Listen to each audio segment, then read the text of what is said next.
lembrar dos amigos do solo paraibano e falar noutros amigos do torrão pernambucano. Oi. Ei, Antônio Neto sergipano, Manassés de Surubim, Chico Ramos de Solano, que também escuta a mim, Leonardo Aboiador, que é amigo de Joãozinho. Ei, tenho que lembrar, enfim, outro homem de valor.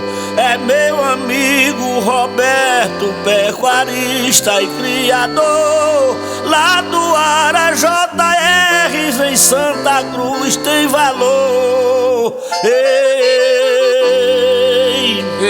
Oi, ô galego aboiador, daqui eu quero mandar para o amigo Ismael, não promete pra faltar, lá na pele bronzeada que está me ouvindo aboiar. Oi, eu também quero lembrar de outro irmão verdadeiro, fazendeiro Antônio Roque, que é um grande brasileiro, na cidade de Jataúba, que é prefeito e vaqueiro.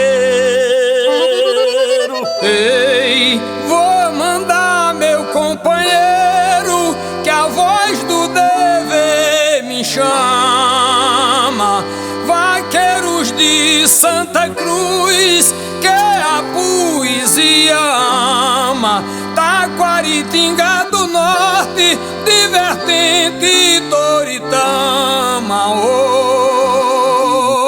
Oi, João Berto de Toritama, eu também estou lembrado, o grande Val Toyoteiro, que é meu amigo inteirado, lá cidade de Jataúba e Buizi, que amo o gado. Oi. ei, outro vaqueiro afamado, com muita divina luz, eu mando um abraço a ele, com muita fé em Jesus. Esse é Dedé Monteiro, da cidade de Santa Cruz.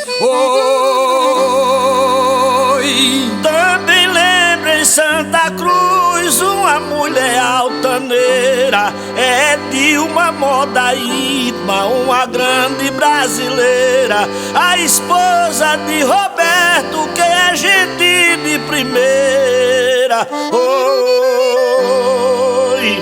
e aqui fala o poeta Joãozinho Aboiador. Quero oferecer essa toada à minha esposa Rejane, minhas filhas Clécia e Kelly, em Santa Cruz do Capibaribe, e ao meu amigo Galego Aboiador.